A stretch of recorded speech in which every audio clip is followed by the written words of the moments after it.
मैं तो ये मानता हूँ, आज भी कहीं पे अगर टकराएगी, उसकी तो खैर शादी हो चुकी है।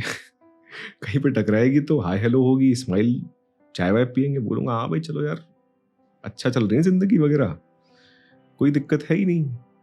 ऐसा खराब क्यों खुद के लिए एक्सपीरियंस क्रिएट करना है कि किसी और को देखो तो आपको फिर से गुस्सा आ जाए।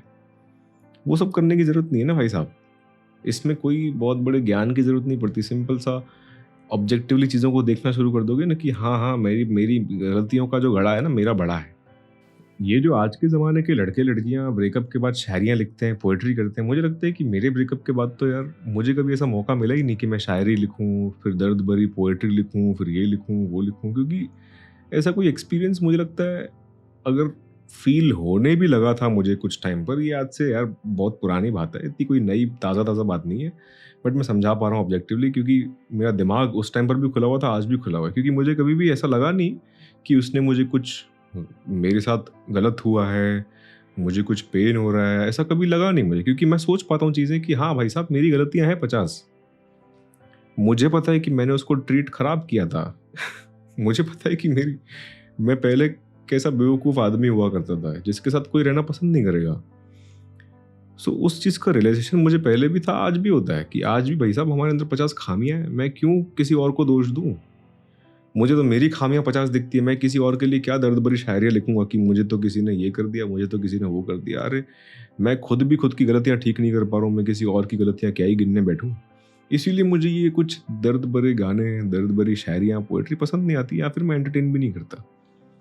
इसीलिए कहीं न कहीं ये एडवाइसेज़ आपको दे पाता हूँ, क्योंकि मैं खुद की गलतियाँ देख पाता हूँ। मुझे लगता है कि इंसान, जब आप खुद की गलतियाँ देख पाओगे ना भाई साहब, आपको किसी और की चीज़ें इतना ज़्यादा दर्द नहीं देगी। और बहुत बढ़िया है, क्योंकि आप ग्रो कर रहे हो as an individual, as a person. आप देख पाओगे कि यार वो इतनी अच्छी लड़की थी यार, उसने तो कितनी चीज़ें मुझे सिखाई। मैं तो ये मानता हूँ, आज भी कहीं पे अगर टकराएगी, उसकी तो खैर शादी हो चुकी है।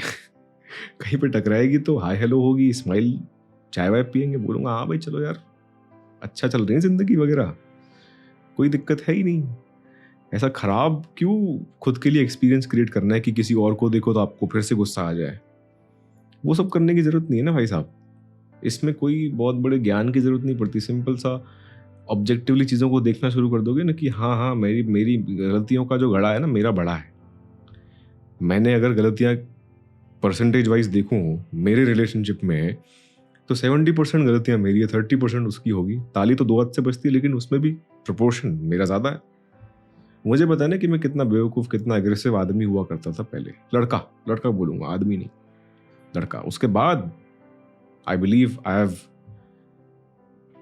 maybe changed or maybe grown up as a man, as an individual.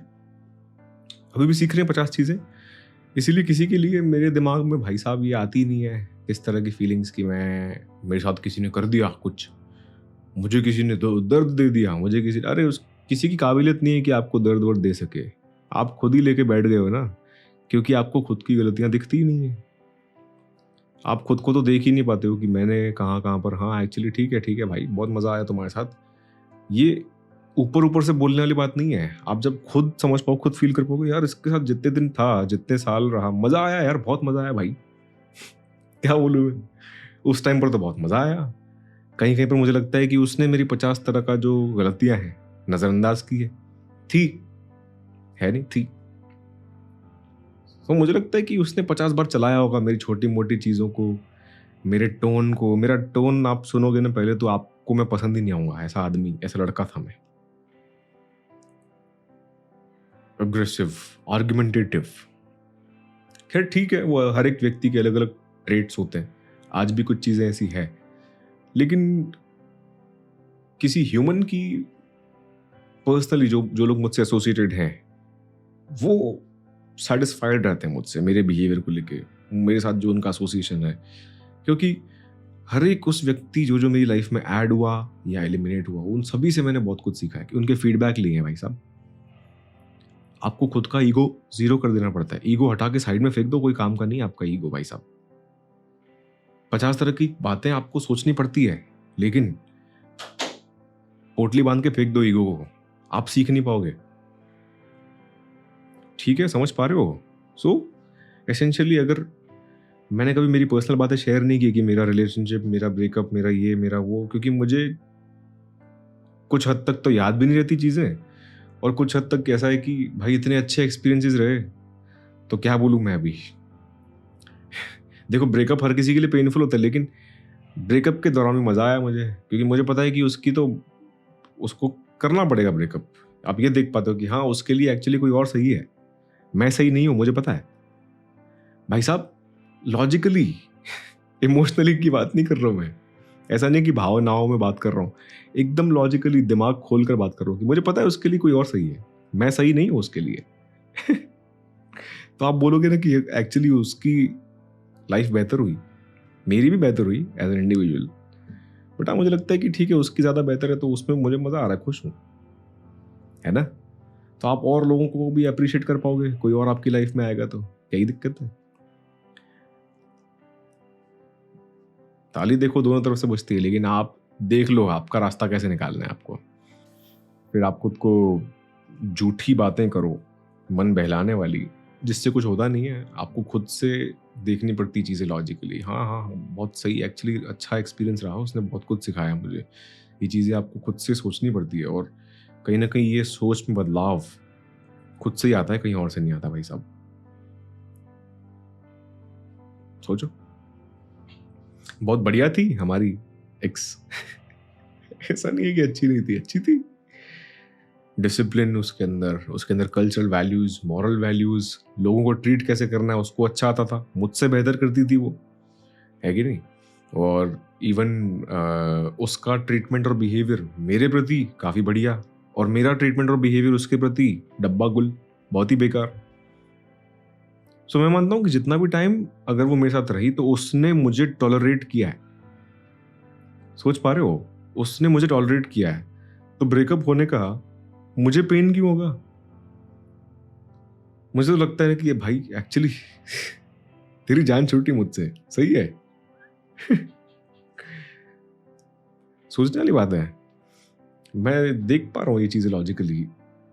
खैर, अभी ये सब सवाल कुछ लोग पूछते हैं तो अभी चीज़ें याद आती है, वरना तो कहाँ किसी के पास टाइम इतना सारा सोचने का, बैठने का। क्योंकि अच्छे एक्सपीरियंस आपको इतना ज़्यादा याद नहीं रहते, बुरे ओवर पावर कर जाते हैं, है ना। देखना कभी भी, अच्छे एक्सपीरियंस आपको इतने ज़्यादा याद नहीं रहेंगे किसी के, बुरे जो है ना ओवर पावर कर देंगे। पर आप खुद से दिमाग लगाओ कि देखो कितने अच्छे एक्सपीरियंस रहे, बार बार सोचते रहो ना चीज़ें, देखो मज़ा आएगी आपको। सिर्फ नज़र आपकी जाती है कि उसने तो ऐसे बात की थी, उसने ऐसे बात की थी, उसने ये किया, उसने वो किया। नहीं भाई, 80% ऑफ द टाइम्स उसने अच्छा किया मेरे लिए, मेरे फायदे वाली बात की है, उसने टॉलरेट किया है मुझे मेरे साथ रहकर। तो मैं क्यों, मेरे दिमाग में आएगा ही नहीं ना ऐसा कुछ, मेरे दिमाग में आएगा ही नहीं। समझ पा रहे हो। सो भैया, हमारा ये कुछ पर्सनल एक्सपीरियंस, कुछ नेगेटिव भी है, लेकिन मिट्टी पाओ यार, क्या बात करनी है। जहां से सीखा उसकी बात करूं ना मैं, जहां से मैंने बहुत कुछ सीखा है मैं उसकी बात करूंगा ना। जिससे कुछ सीखने को ही नहीं मिला, वहां पे क्या बात करूं। ठीक है। सो काट सट के ये मोटिव था। कहीं पे रास्ते में उससे मिलो तो ऐसा होना चाहिए कि हाँ, अरे यार, सब चल रहा है चंगा सी कि नहीं, लाइफ में सब बढ़िया चंगा सी, चलो बढ़िया, कोई बात नहीं, चाय वाय पीनी है, पीते हैं चाय, चलो आ जाओ। ऐसा होना चाहिए। ठीक है, चलो।